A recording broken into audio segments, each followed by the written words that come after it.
Okay, hello everybody.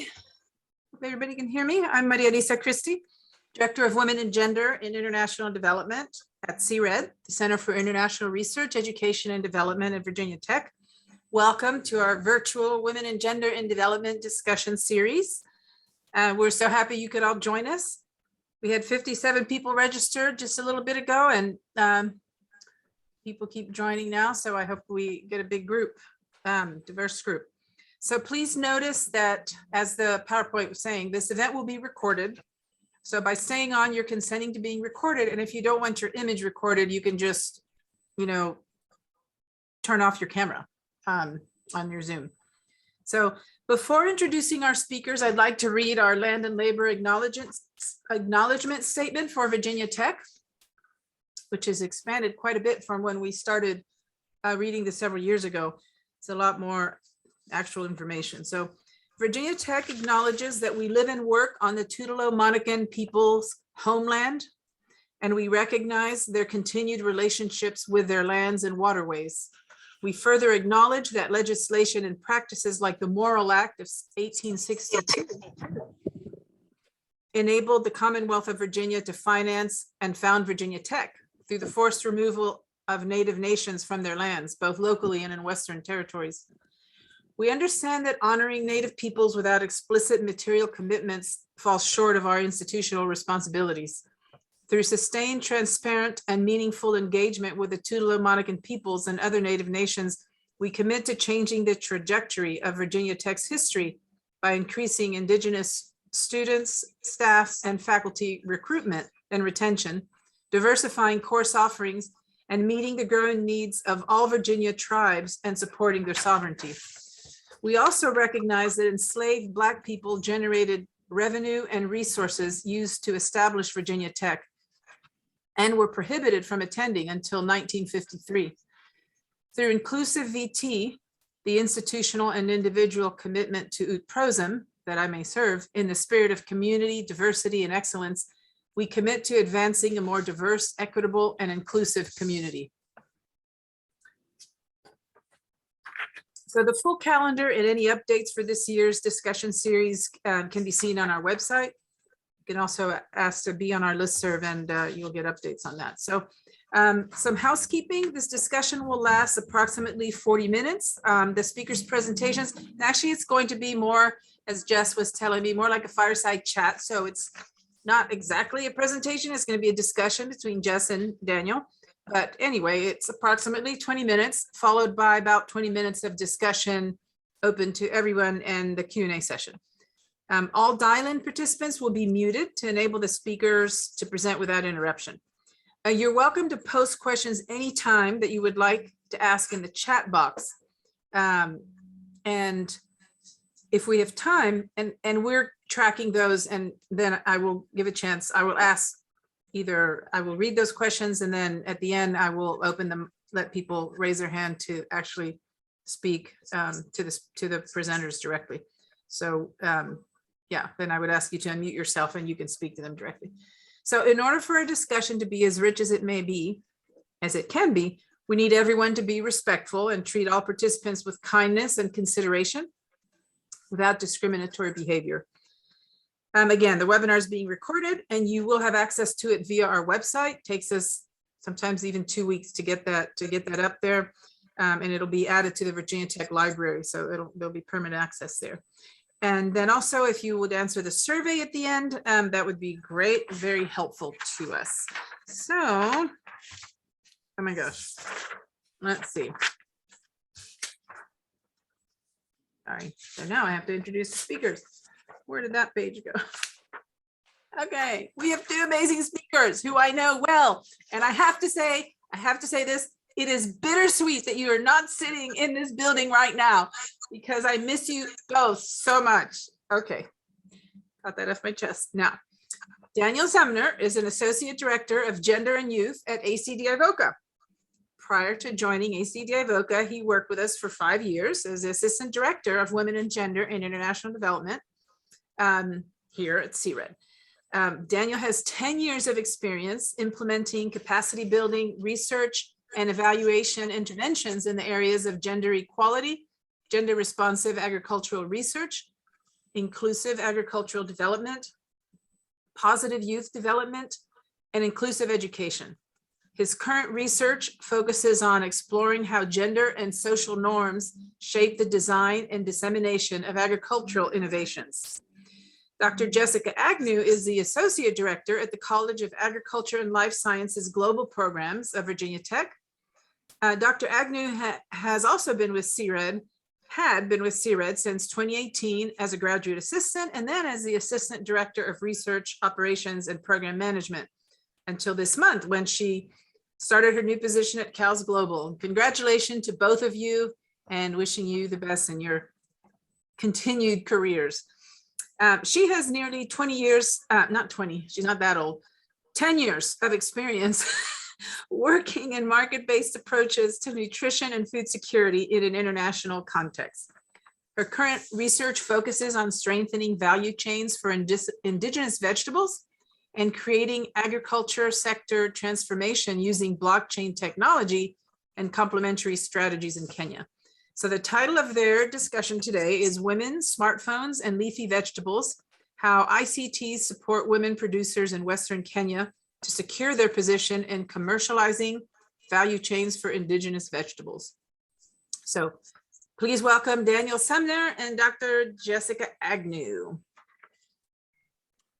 Thank you so much. Thank you for that warm introduction, and thank you all so much for your interest in this fireside chat style format of a presentation that we'll give today. We're doing it this way instead of a more formal presentation because we really wanted to give honor to the voices that we've heard throughout this project and what women have shared with us throughout our experience. So Daniel and I have been working together since for a while, but on this project particularly since 2020, and a larger research team that also includes Dr. Ralph Hall, who I don't think was able to be here today, as well as Edgerton University that's located in Njoro, Kenya, and AgUnity, which is an Australian tech startup that has developed a smartphone application that runs on blockchain technology.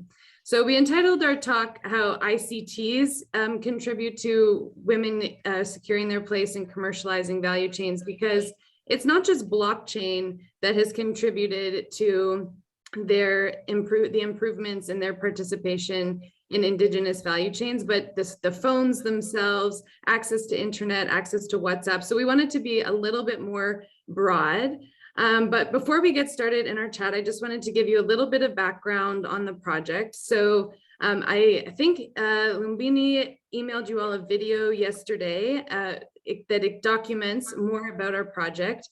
But this project was really trying to understand if blockchain technology could help contribute to improvements in food security by strengthening these really amazing value chains for indigenous vegetables. So when we're talking about indigenous vegetables, we focus specifically on leafy greens of amaranth, cowpeas, let us see if I can remember all of them, Ethiopian kale, spider plant, and jute mallow. So these are vegetables that are indigenous to Kenya rather than sort of the more exotic vegetables like cabbage or lettuce. And so they have a really important cultural significance as well as nutritional. They have amazing medicinal benefits and nutritional benefits as well. But they're also a female-owned crop, meaning they're largely produced and marketed by women, whereas they're largely traded by men. So traders are those who buy from producers and sell to retailers. So there's very interesting gender dynamics happening in these value chains. And we wanted to understand, in addition to creating improvements in food security, could access to technology like smartphones and blockchain and this smartphone app that AgUnity had developed, could this help to secure the place of women in value chains that are increasingly becoming commercialized? So they're selling more volume of produce at higher prices to different types of buyers, not just households, but to processors and supermarkets. So typically, and we'll talk a little bit about this, what might happen in a commercializing value chain is that men's participation would become higher, displacing women from positions that they have traditionally held. So we really wanted to know more about this through this project. So before we, without further ado, I'm going to introduce Daniel and let him do some talking for a moment. But I wanted to just show you a little bit about what the blockchain is that we're talking about. I really want to emphasize we are not talking about cryptocurrency. So in case you think we're opening up women to the risks of the financial fluctuations of the crypto market, we are not doing that. So this picture summarizes how the Ag Unity app works and what blockchain is. I think it's a bit of an elusive concept for some. So essentially what would happen if I wanted to sell my vegetables to Daniel, I would say how much I wanted to sell, maybe 50 kilograms of vegetables for say 1,000 shillings. And so he would accept that price or reject it, but let's just say he accepts it. So he clicks on his phone that he has accepted it, that green check mark. Then it's sent back to me where I see that he's accepted it and I confirm that this is the transaction, the price and the quantity that we've agreed on. And I click the green check mark in my phone. Then on the back end, behind where nobody else can see, so even though it's blockchain, the people using it don't necessarily see all of the behind the scenes coding and blockizing, I guess you could say, of the data. So these transaction details are then registered as a block of information. And this block is broadcasted to a variety of people in a network. So people can verify that this transaction is true and it happened. And this is the value of blockchain. If, in case you're wondering why everybody's so excited about it, many people have copies of these ledgers and copies of the transactions that are occurring.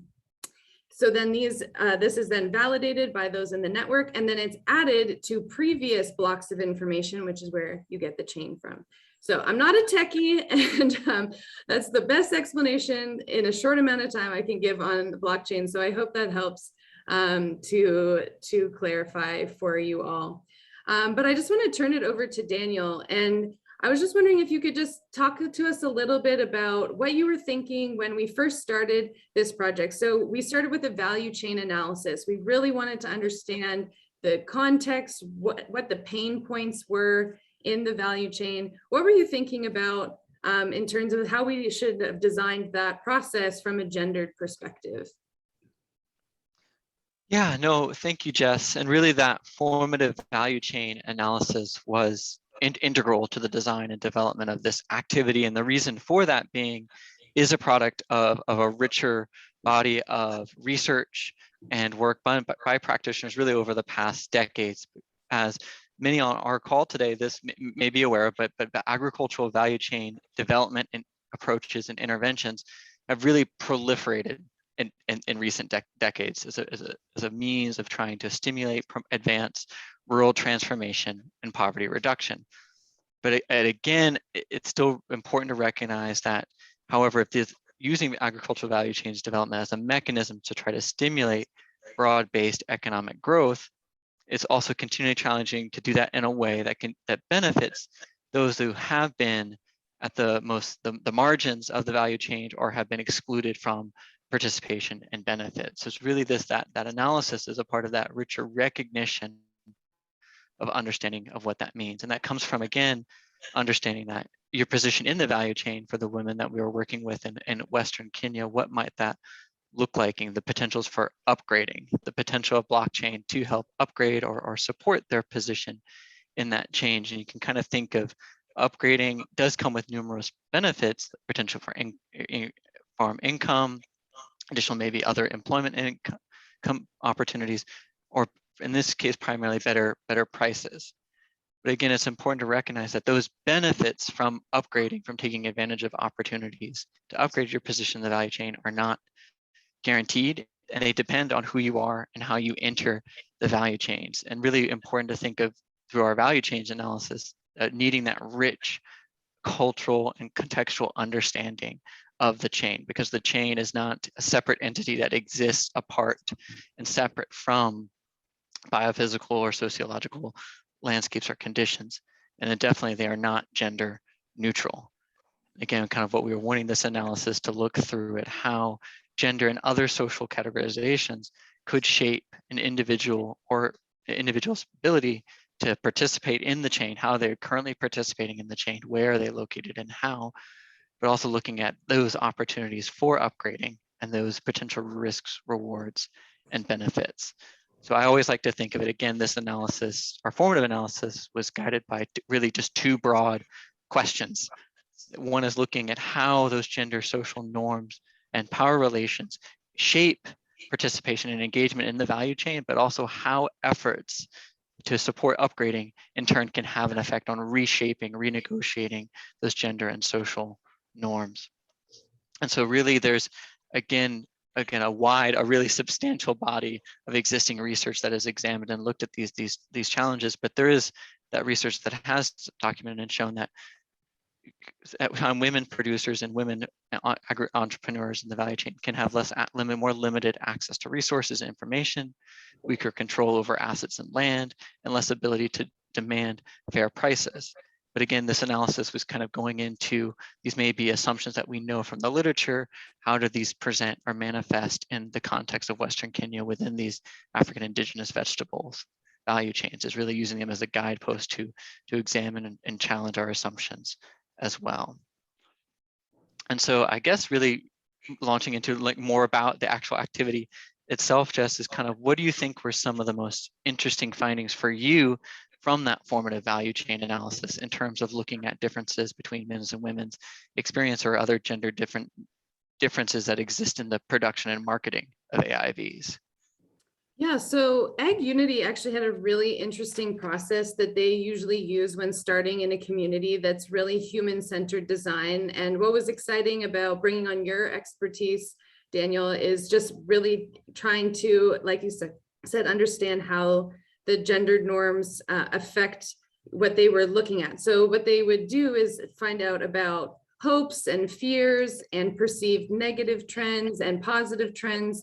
And so we conducted these focus groups with men and women differently. And what was really interesting, what emerged, and I'll just share here this with you, that there are similarities in perceived negative trends, and then both men and women have different perceptions of what of negative trends, even though they're both farming the same crop. So lack of information and fluctuations in price was something that both men and women are really frustrated by in producing and selling AIVs. Whereas women are perceiving that they have access, so they're able to, access seeds, they're able to produce vegetables, they're able to sell in the market, but they lack control, and there's this limited decision-making ability for them when they are engaging in the production and sale of AIVs, as well as not having, when they say lack of market, it means like not any place to sell the vegetables. So they may be able to sell vegetables if there are people willing to buy, but they really struggle to find those buyers. Whereas this was not really a trend that was that men focused on. Men were focused more on, the financing piece, needing to access loans and collateral, and then needing access to training and information. And then going back to women, you see that they perceive that some failed to pay the agreed upon price, but that wasn't really a perceived negative trend by men.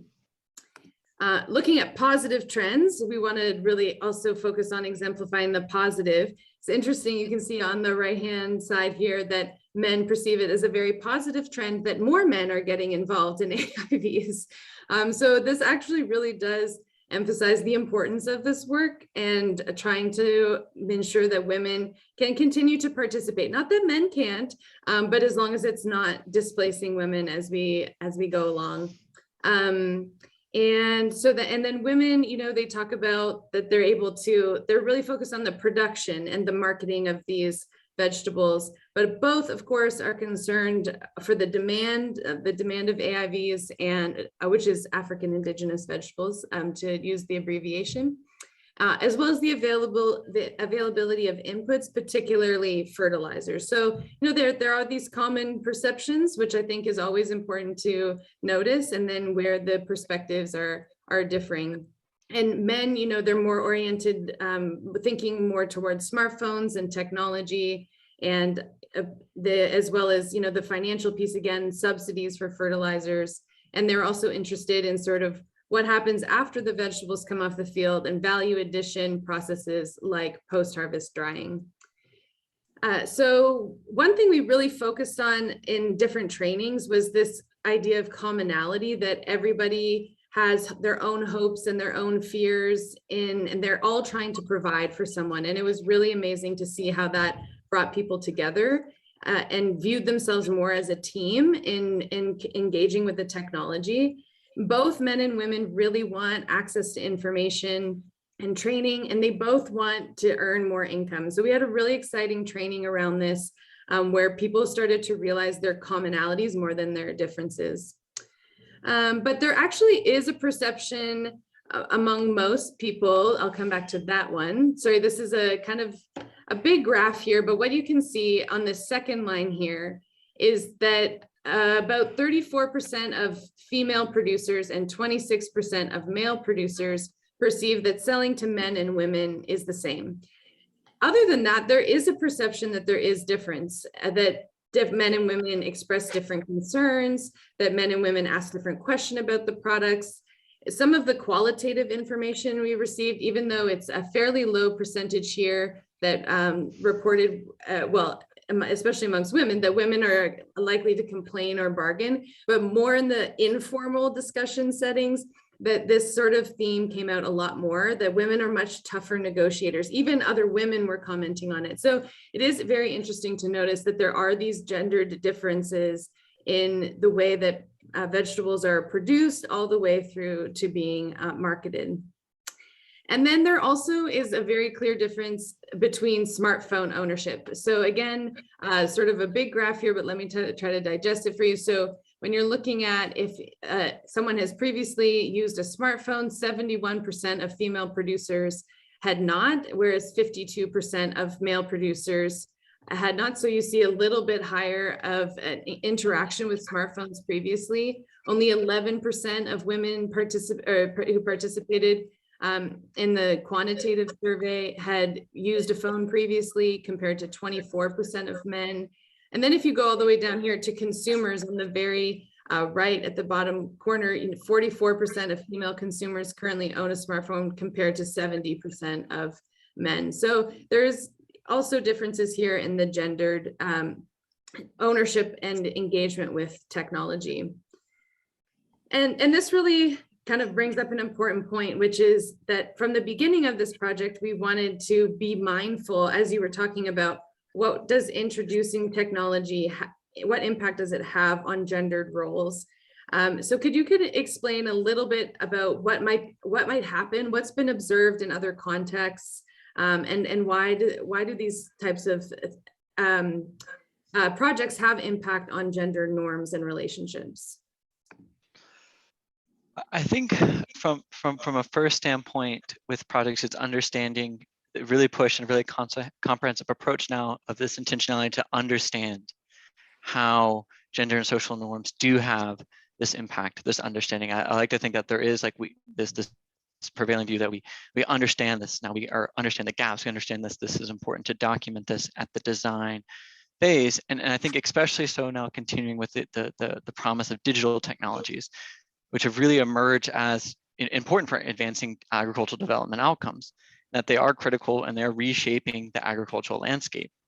And so really through not just like enhancing maybe the potential for transparency in these interactions for women AIV producers or retailers, but the access to information is really critical, and access to information about beyond just production practices, access to price, and really thinking through that fully.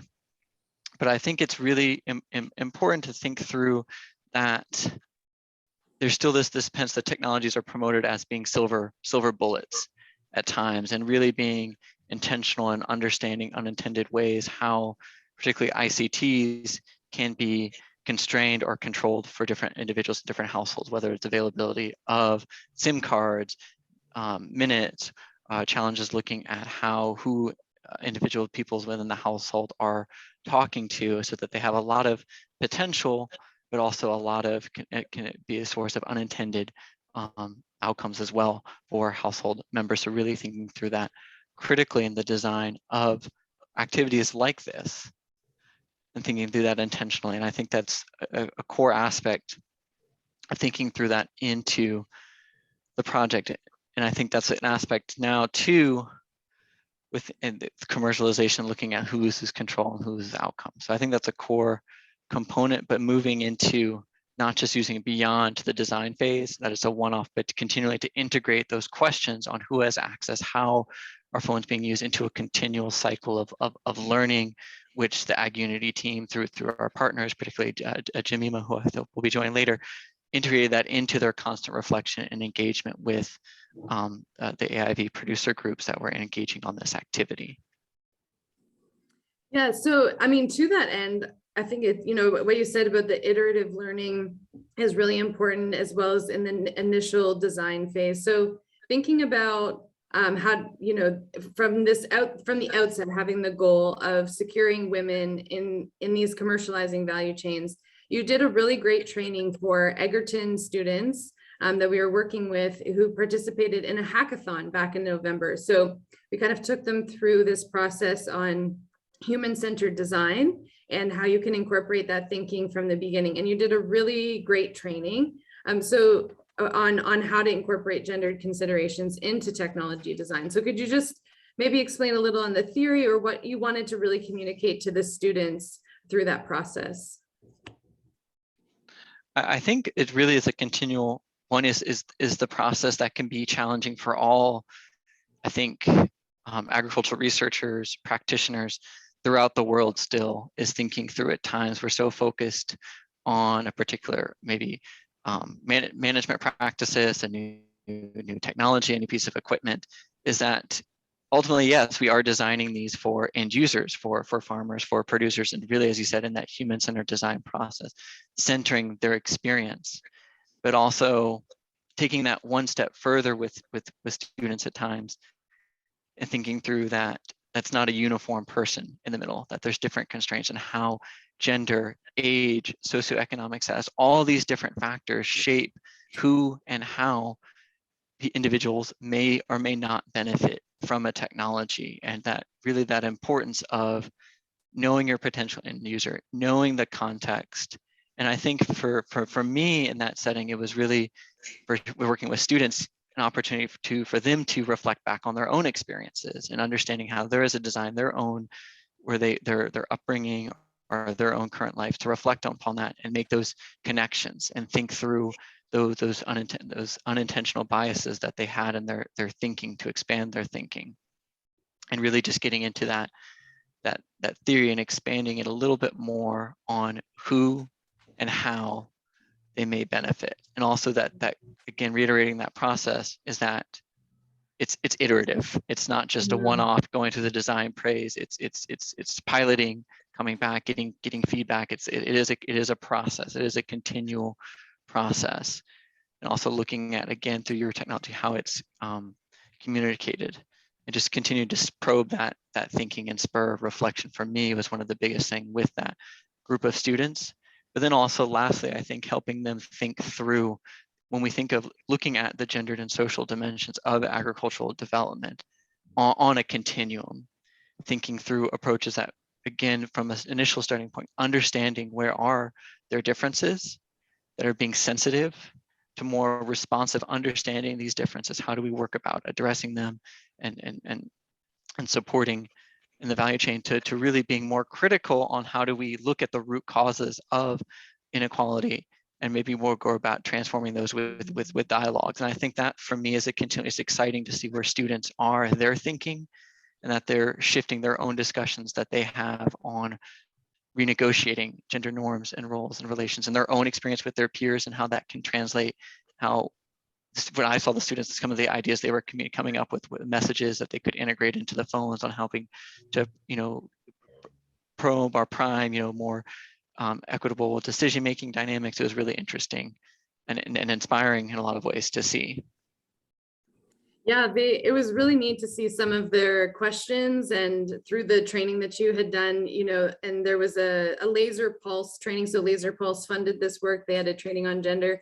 So students, starting to wonder about what gender role transformation is, versus gender sensitive, which is, just working within existing gender roles. So yeah, just seeing how they're coming up with these ideas and thinking of ways is there different ways you need to communicate information to men versus women, and how can we incorporate that in their app? So it was really great to see their creativity and how they were responding to what you developed. Yeah. So I think got my notes here again, is again, okay, I guess now that we've talked a little bit more how we work to ensure gendered perspectives to our design implementation, do you think a little bit more about just how we working with the team, we continually incorporated this in with the team, the Ag Unity team in Kenya? Yeah, so I'll start by just giving a bit of a nod to something that was developed by the Laser Pulse team. So it was called they've developed this model called the Embedded Research Translation Model. And so the idea is basically that you're taking what you learn in the field and then incorporating it back into field tested solutions, then communicating this information to practitioners and policymakers, and then thinking about, and then back into the private sector. So we had the advantage of working with Ag Unity in the work that we were doing. So it was really easy to kind of bring back any findings we had into adapting in the app, and then thinking about how this kind of scales to the wider community and other potential future projects. But we did a variety of different things. So one of the concerns from the beginning was that if women were given a phone, their male spouse would take the phone and use it for their own, agricultural production or their own use. So Ag Unity's onboarding process actually helps to address this, because each of the apps is specifically assigned to the user. So it's not a general sort of login that in order to log in, you have to have had your identity verified and to create a unique PIN. So there were some challenges with that, like forgetting PINs and things like that. But what it meant was that each person using the app was able to use it for themselves. There wasn't this sharing, which also helped us to generate, unique insights into how each person was using the phone and the Ag Unity app. We also, of course, work to ensure equal representation of male and female producers, traders, and retailers. So certainly when we're talking about gender role transformation, we don't want it to seem like men have no place in agriculture or in roles they've traditionally had. So men are often traders, and we didn't want to, disrupt these gendered based roles, but wanted to just focus on the fact that every person can engage equally and in the roles that they've already had. So we really tried to capture that in how we recruited to participate in the study. And we also really focused on joint training in cooperation and collaboration. So rather, conducting trainings for women and focusing on female empowerment, and to men on respecting women's participation based on what we were hearing from the different focus groups and how they interact with one another, we focused more on a sort of team environment and a collaborative spirit, recognizing that both men and women have something to contribute and each have their own knowledge. And like I mentioned at the beginning, each have their own goals, and often those goals are common. We had this really beautiful moment where, I asked, so if you're here today because you're trying to earn more money to take care of your family or a loved one, please stand up. And everybody stood, and everybody's face changed after that. It was just this realization of we're not all trying to make money because we're greedy or I'm trying to steal from you. We're all trying to care for other people. And so when there was this realization, there was this moment of understanding of not displacing people from the value chain, of allowing everybody to participate and engage in the way that they want to, and how as innovators, that could be a really exciting thing, and how working as a team would really accomplish that. And then we also really wanted to focus on engaging women as ag champions. So Ag Unity is this Australian company and are still in a startup phase. And so they don't have on the ground, field officers. So we thought, who can really be these champions in the field who might have a deeper understanding of the technology or how to use it. And so we actually worked within each community to have them nominate an ag champion and really tried to encourage female leadership in these roles, which we were able to accomplish, which was amazing. And being able to see that there's also opportunities to move on beyond just producing Indigenous vegetables, that there's opportunities for advancement, even within local communities as you step into leadership roles and organizing community members so that women can actually grow with the commercializing value chains in their role. And we really tried to exemplify this. So Ag Unity actually hired a local field officer who was a woman to demonstrate the value of female leadership in agriculture and tech. And we also had Ag Unity, one of their developers came to the field who was a woman as well. And I think having those new types of reference models of things that you can aspire and grow into, we understood from the women who are participating was a really important and valuable experience for understanding how they grow as the value chains grow as well. So I always like to, pause and reflect. In my opinion, there's always an opportunity to do better. So I guess I'd throw this back to you, Daniel, and say, yeah, what could we have done better? So Ag Unity has this out of the box application. So we were already kind of working from a platform that existed, but do you think there's anything better that we could have done to really consider the gendered perspectives or thinking about how women really secure their place in the value chain for Indigenous vegetables as they continue to grow?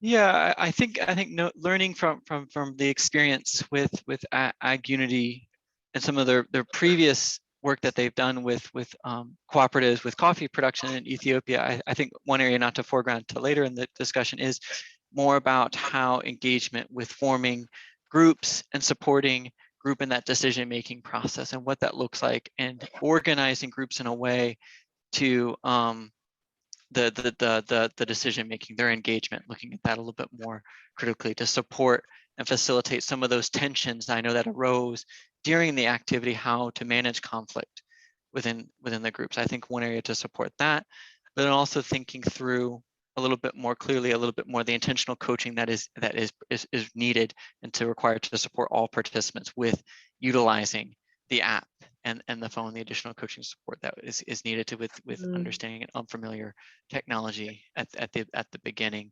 And then lastly, I think being maybe more intentional at the beginning from the household approach that emerged through the interaction of the activity, and having some targeted engagement with men at the outside of the project would have supported and facilitated the household farming as a business approach that was ended up emerging and guided our implementation throughout the rest of the activity, or things that immediately come to the forefront of my mind. Yeah, I think that all makes a lot of sense. Jess and Daniel, I'm being the timekeeper now. It's 2:10, and we have 5 questions, including one of them, which is mine. So that's the least important one. But I wanted to give a chance to go ahead and ask these questions and then see if there was, people who wanted to participate in discussion. So do you want to wrap up before we do that? Yeah, can I ask a favor? We were going to have one of our women, because I don't like to talk about people when they can speak for themselves. So we were going to have one of the women that we've worked with who runs a community-based organization just share her experience as a woman, what it was like to participate. She's just having trouble getting on Zoom, so I might just try to call her on WhatsApp. It's a bit unconventional, I know, but to see if she can share on speakerphone a little bit about her experience. So if you would just allow me to give this one shot. She's amazing. Her name is Jemima. We're just ringing here. Hi, Jemima. How are you? All right, we're gonna try to see how this works. So I have you here on Zoom. I guess how many participants do we have? 36 right now, including everybody. 36 participants here. So I know you weren't able to get on Zoom, but if you didn't mind, we talked yesterday about if you would be willing to just share from your personal experience how the Ag Unity app and participating in this project helped to make sure that, especially you as a woman, but also the community-based organization, New Vision, that you run, how it has really helped to make sure that you can remain in the value chain for Indigenous vegetables as more people, especially men, maybe become interested to get involved with the production of these vegetables and their marketing. Thank you, Jessica. New Vision is very glad to join the blockchain. And in the commencement of Ag Unity coming to us and bringing us upon, it was something that is really encouraging our team. Most of us had not known how to use or are able to afford smartphones. So first of all, they introduced us to technology and the use of smartphone. In the process of using these smartphones, we have found them very useful on the processes of buying and selling vegetables, because Ag Unity was able to give us funds to farmers, producers, to traders like New Vision, and then to retailers, those who sell completely to the consumers. And in most of the time that since we receive the funds, we scan our process of buying and selling vegetables. There are icons on our phones on the Ag Unity app, and they help us scan the process of buying and selling and payment of the vegetables. And we are glad to have that process because it has enabled us a lot in so many ways. One, it has eased our work. It has made the work of a farmer easier or a trader easier. We can call ourselves on phones and speak if someone has vegetables or I need vegetables, I can ask, and a farmer can respond. Another thing that we have benefited is if I paid or did not pay the farmer, the phone could say I paid or I did not pay. So in the event, maybe the trader or the retailer did not want to pay the farmer has an exhibit on her phone to show if she was paid or was not paid. The third one, in the process of buying and selling vegetables, many farmers did not have enough time to make record. You buy, sell, and go home. All you want, you have sold. You don't know whether they are making profit or making loss. But since the technology came up, the records on the phone can, if you sit down after selling and you have relaxed and you want to remember what happened, the phone has the records of yourself, the number of kilograms, the type of vegetable, if one or grade, and if you have been given money or you have not been given and how much. So a farmer can tell from that record whether he or she is making loss or profit. And the record can remain for future reference. So we really feel appreciated. We really feel strong. The fourth one is we are happy that even Virginia Tech and Ag Unity are holding our hand to enable us as some small villagers from the village in Western Kenya to be on the international relay of what is really happening internationally. In the processes of agricultural activity. And we are so happy because we appreciate and love our local indigenous vegetables for two good reasons. One, these vegetables are nutritious. Two, they are medicinal. They are also available in every place. But we have been wishing that even other people know that what we consume is important And if we can, they can hold our hand and eat our food, they can get the good things we get from local people, like nutrition and medicine. It's not a medicine that when you eat, it's like a prescription, no. But in the process of eating them, you find that most of the diseases in one's body are relinquished from the processes after eating vegetables. They keep for more healthy. So we are so happy for Jessica and Nubi for coming to us in Western Kenya to enable us with the international world, for other people to know we are here and we are doing this thing, which is very small but very important for feeding and for people's health. Thank you so much, Jemima. We're just going to turn it now, I think, over to some participants who have some questions. So I'm just going to leave the phone on and you can hear and keep participating, or you can go. I know it's late for you there, so thank you so much for sharing your experience with us. Thank you for enabling me to attend. Yeah, thank you. Thank you so much. Thank you. Jess, we have 6 questions and Peter has his hand raised. So I'm gonna, if you can try to, and we actually only have like 12 minutes within the, the 2:30 allotted time. So if we can go through them relatively quickly. So Chris Mondlane asks, and I'm sorry if I say people's names wrong, I will try. Was there any focus on extreme users? If so, what learnings came from them?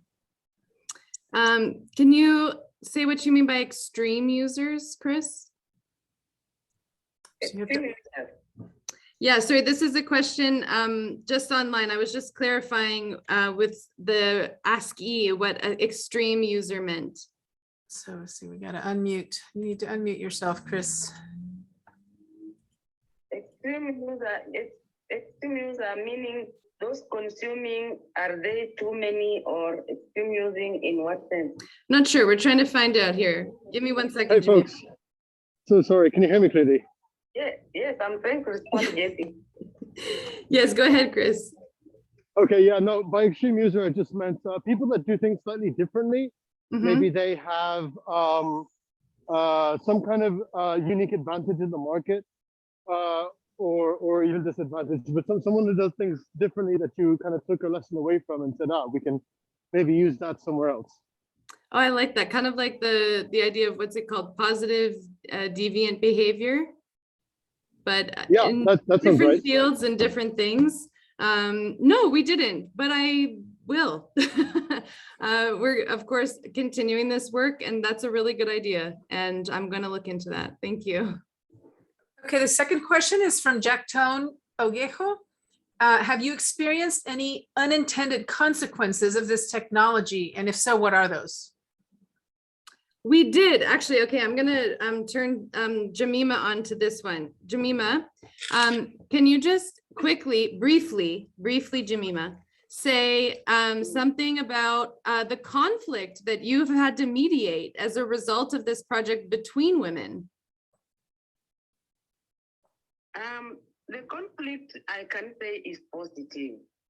The men are feeling jealousy. To me, that is very positive because some of us, like women, we are not able to afford phones. And some of the men were not willing to have their women use phones. So the conflict between the men and the women over the phones, yes, it is there, but to me, it is positive because they are now looking at us like people who are standardized. They used to underrate our work. They have now known that our work is not as low as they imagine. And it has made people give us respect in our community. And it has made the local vegetable be looked at as an essential commodity, not as they just used to look at it like a local food. So yes, there is a conflict. Men are feeling jealousy and they are like, others don't want to give their women the phones to use, they want to own them because they don't have smartphones, their women have smartphones and they want to feel like they are the bosses in the home. So you find some of them are snatching the phones. But to me, that is very positive because now it is making a woman have a voice and is being respected at least. Yeah, that definitely was one outcome from conflict, but then there was also some other dynamics, right, between women, where you were teaching about understanding and doing some conflict mediation, right, where some women who kind of were positioned as leaders in the project, would ask for other women to surrender their phones if they didn't feel like they were using them well, and some interpersonal dynamics that kind of were escalated because of the project, right? The project is being held with a very high esteem, and some women leaders, Jessica, you are right, they are using that as an opportunity to make themselves look like they are too big. They can just snatch this phone from this person whom they think they hate, not even because the person has done something wrong, but because they just feel they have somebody else, like a family member, friend, or another person. She wants to make a name to another person, so she wants to snatch this phone, and they snatched them. They snatched around 3 or 4. Yes, that's true. They had already mapped those they want to give until we intervened and said, no, the phones have to go to the owners until it is resolved. And just to report on that, I followed up, and the story was not as it was. Oh, okay. This lady had just, it was not as it was. She had just left home to go and see the brother in Nairobi to give her school fees for her son. And they had talked with the son and the father, because she had put on the wall for collection and people are not giving. She had made an app and a wall, and people are not contributing. So she just left, and the family knew she was going. So the story was just going behind, which was not even true. And I'm glad they returned with the phone and we talked. Yeah, that's good. And Jemima did a lot of that. So just to summarize, I hope you guys can hear Jemima okay, but essentially there was this idea where it became like the phones were like community assets rather than belonging to the individual. And so the groups would, if they didn't feel somebody was participating enough, would ask for the phone to be returned to like the community group, which is not how we set it up at all. So that was a very interesting dynamic and unintended consequence, both positive and negative. A lot of really good things came out of the community organization, including registering as farmer groups, and these groups actually pursued their own training from other organizations to help them improve the quality of their vegetables. So yeah, anyway, that's one of them. Okay, Jess, I'm gonna reorder here. We had another question from Chris, but we're gonna come back to that if we have time. We have a very broad question about climate change. I'm gonna skip that for now. My question, I'm gonna skip. Larry has a complicated question and he's in-house. I'm gonna wait. Peter Smith has had his hand up for a long time. So I'm gonna ask Peter to unmute himself and then go to Jen Williamson's question. So Peter. Peter's my grandpa. Oh. You have to unmute. You have to unmute. Yes, I'm sorry. I'm just sitting enjoying, and I don't know how my your hand got raised by accident. All right. Well, nice to see you. Yes. Anyway, thank you so much for inviting me. Okay. Thanks for being here. Let me read Jen Williamson at ACD Avoca's question. So how are payments disbursed through the system? Do women need formal bank accounts linked through the system? Is there any information about whether this has strengthened, increased women's control over income generated through the African Indigenous Vegetables? And have any risks been identified as commercializations and profits increase, like male takeover, conflict, et cetera? Yeah, so right now as it stands, the Ag Unity app doesn't actually transact in any currency. So what will happen is two users, so a producer and a trader, will scan one another's phones when a price has been agreed upon and a quantity. So what happens is in each person's phone, there is the same record of that transaction, and then the cash is actually transacted outside of that. There is talk and interest on integrating the app with M-Pesa, and there's kind of been like mixed opinion from participants on that. Some are like, yes, integrated with M-Pesa, that would be amazing. Other people are like, no way, don't do that. We're happy to just like do the M-Pesa transaction separately or transact on cash. One thing we actually learned was in terms of risk and COVID, actually, M-Pesa is, in case you don't know, this system of financial transaction that's ubiquitous in Kenya, and money is sent via SMS, if I remember correctly, through a text message. And so the money is transacted this way. And you can actually take a loan from M-Pesa, but what happens is if you have a loan withstanding and somebody pays you, then it automatically goes back to repaying the loan. And so as you can imagine, during COVID, this was not ideal. And so people actually really asked us, no, we just don't want anything. We're just fine to transact separately. So it is important to keep, and that really highlighted for me the risk of introducing something, you know, from maybe like a Western perspective would be great. Everything's integrated. It's all in one app. It's efficient. You can make the financial payments all right there, but understanding how payments and finance work in a different context and how it can open up people to risk. And I think there was another question. So you don't need a bank account. So that's the one advantage of this. You don't need a bank account. And so you can introduce this sort of formalization of transactions without yet bringing in the bank account. And in terms of risk, yeah, like as we've talked about a little bit, and Jemima highlighted, you know, there's the men not wanting their wives to have the phone and some conflict happening there. And Daniel, do you want to say a little bit about that? You explained to me the concept of like power within, power over. Do you want to say something quickly about that? Yeah, I know we set up from the research perspective to the baseline, and I know you're still working the team, Jess, on finalizing the final report with the end line analysis, but we did structure in a way trying to look at decision-making dynamics, adapting questions from the images,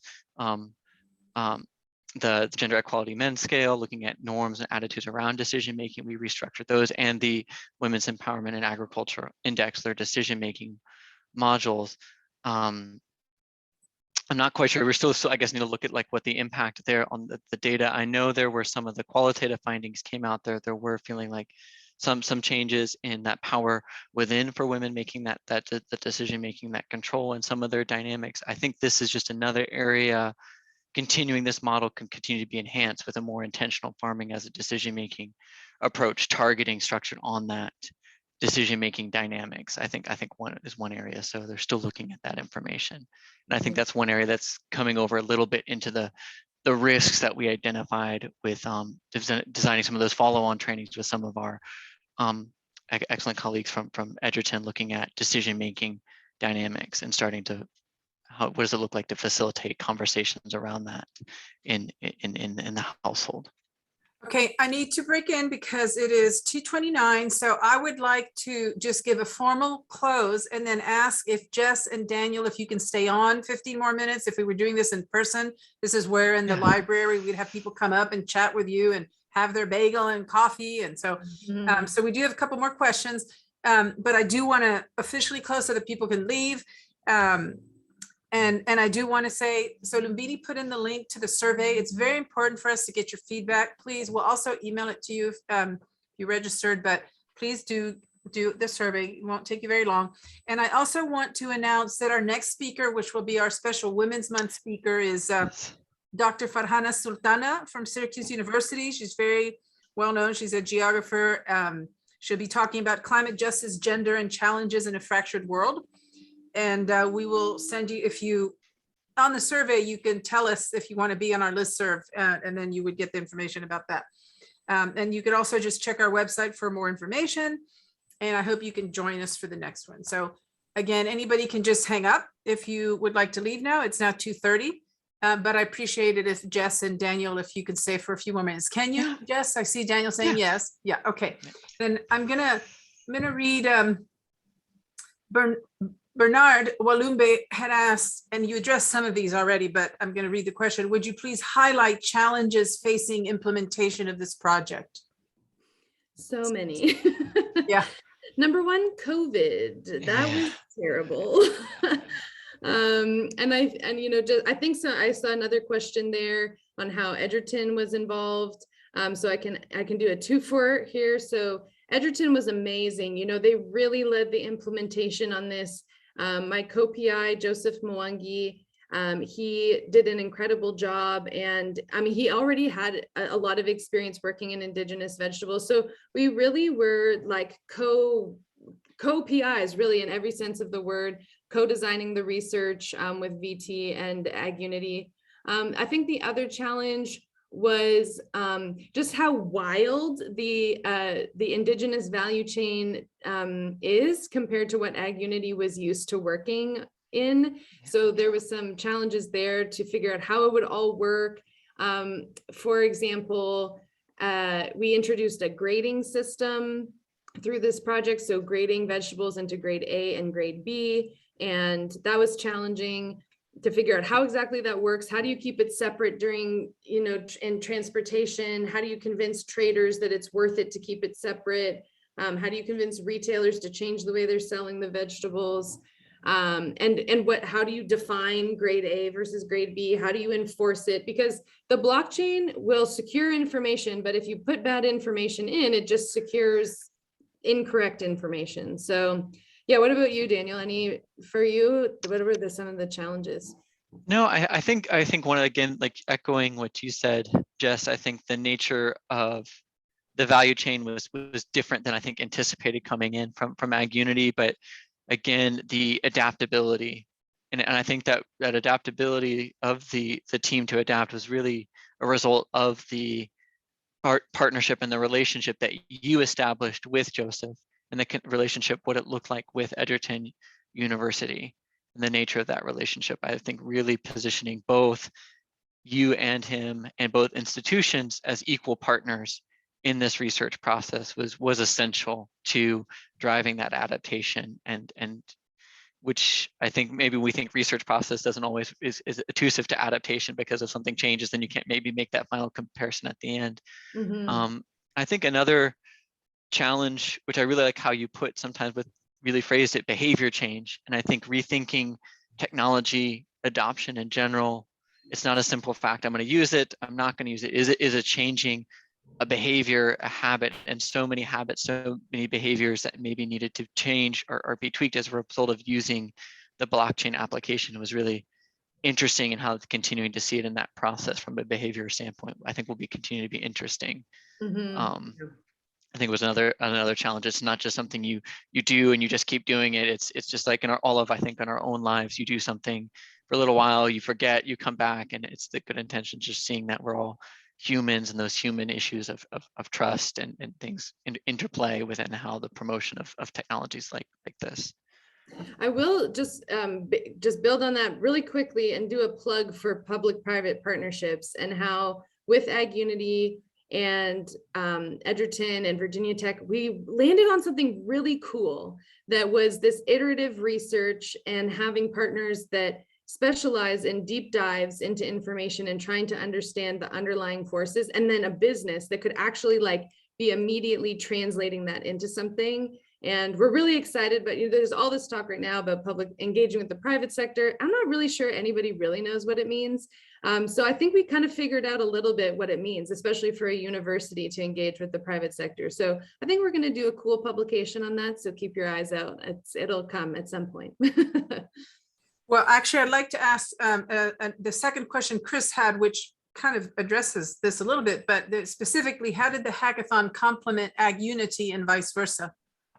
Yeah, so the hackathon was really cool. So from all of the work that we did, we realized, essentially, if I can wrap up our finding in a nutshell in one sentence, it would be that it's not just blockchain, but blockchain plus that can help improve security and strengthen value chains. So I will also simultaneously address Sandy's question on climate change. So what we realized is that farmers need the record keeping functionality that's offered through the Ag Unity app, but they also need access to other things like weather information and how those weather patterns are changing so they can prepare from season to season.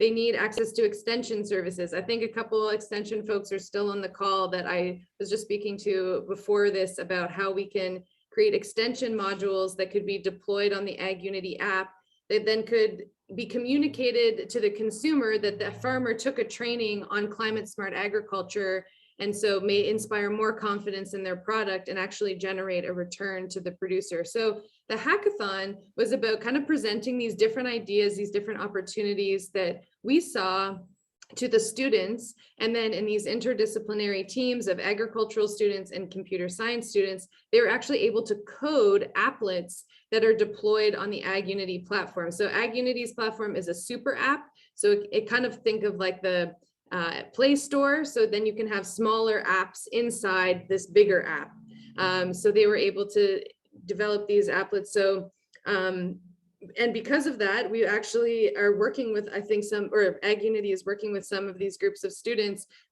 to further develop those apps that they made. So for example, one, I actually think, with the work we've done in IPM is called Doo-Doo Free, and it's all about integrated pest management practices and how to communicate that to farmers, and then farmers basically voting on the practices that work best for them. And so there's this sort of social component. Another one was an online marketing platform. So that where you could show the different stages of your vegetables and the different practices that you're using along the value or throughout the production, and then ultimately to find a seller. So the students really helped develop new services for AgUnity, and AgUnity helped them figure out how to code on their platform. So it was really exciting, and the ICT authority in Kenya is actually really interested in developing this out into an actual hackathon curriculum where this could be done.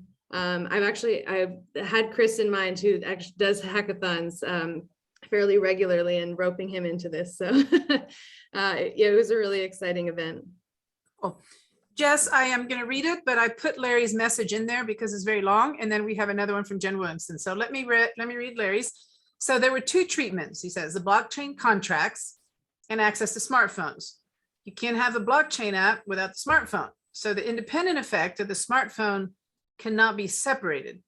In this case of relatively trusted value chain participants and relatively small quantities of money being exchanged, might you have had similar success by marking or making contract agreements with simple text messaging? Yes, that's a really good question, and something we did think about a lot. We realized in all of this the essential role of WhatsApp, and that was huge for a lot of participants because they were able to take pictures and send their produce to potential buyers. And because they did this, buyers were actually then willing to come to the producer to pick up the vegetables, whereas sometimes it was the producer taking the vegetables to the buyer, because they already knew what they were getting, how much they were getting, what it already looked like. So we thought, do we even need blockchain, or do you just need WhatsApp? But Jamima actually shared with me, she's like, no, you need the AgUnity app, because you don't remember if you agreed to something on WhatsApp and if that's actually what happened. You don't remember if you agreed on the phone and after you already texted it. So the very nature of how the app worked and how it was introduced and how people understand how it was part of the whole process really created that trust in the records that they had. And that's why they really want the AgUnity app. We did ask them, do you want just a high quality phone, or do you want a high quality phone plus AgUnity app? And hands down, every single one of them said it's got to be with the AgUnity app. So there's still, I think, more to unpack there about if there's anything else that's really contributing to that trust, or that they perceive will add value to their operations. But yeah, so I think they're interested in more than just texts, but we definitely did think of that. Okay, I think this will be the last question, and then I would like Jess and Daniel both to wrap up. So this is from Jen Williamson. How accessible is the app to low literacy populations? Is it visually accessible or text-based? Let me see if I can just super quick bring up something and see if my computer will cooperate. So AgUnity actually developed this with low literacy in mind. It's very visually based. It can also be translated into different languages. So this was translated into Swahili. But it's still, so you have both a visual and text. So let me, if you give me 1 second. Okay, here we go. So I'll just share my screen. Oops, that's not that one. So you can see here, so the give harvest is when I'm the producer and I'm now giving it to the trader. So you can see there's the visual here, and I can maybe zoom in even further. So yeah, you can see and then the get cash is a hand with the coins and a shop and goods. So this was all designed with the idea of low literacy in mind. And then each of these text descriptions of the applet. So each of these is essentially an applet that exists within Ags Unity's super app. So it's an applet, and then each of these are translated into the local language. And then up here you can see the wallet, and that's where you go to find out the value of your transactions and if you have any payments outstanding. That's something we didn't really talk about, but is a really cool feature of this, that it allows people to collect on their debts or their credits because you know how much you have outstanding. So great. Thank you so much all for coming and for hanging in here. And yeah, I think maybe through Maria, Lisa, if you have any interest in working with us going forward, we're trying to really develop a research agenda and future ideas for research and work in Kenya and beyond. Please feel free to reach out. And thank you to Daniel. We've had a great time as always working together, and just appreciate everything you've done for this project, and Maria and Lisa for having us. So thank you all very much. Thank you, everybody. Thank you, Daniel. Daniel, last word from you? No, I think again, just from me being a part of the research team, this activity has really highlighted this conversation of what it means more to kind of think through the partnerships and how universities partner with each other. And I think it's a really great model moving forward as we continue this conversation, thinking through how different partners are engaged, not just universities, how engaging with communities, working with Jemima's organization, what we look and how we define partnership. And I've just always really appreciated your leadership in that area, Jess, and kind of continuing to spur that reflection and thinking amongst the broader research team with Edgerton and Ag Unity. Thank you so much. Great. Well, thank you so much, both of you. And we will stay in touch. And I hope some of the participants, we still have 16 now left, will join us for a future discussion series. So thank you, everybody. Thank you. Take care. Thanks, Melissa. Thanks, everyone. Oh,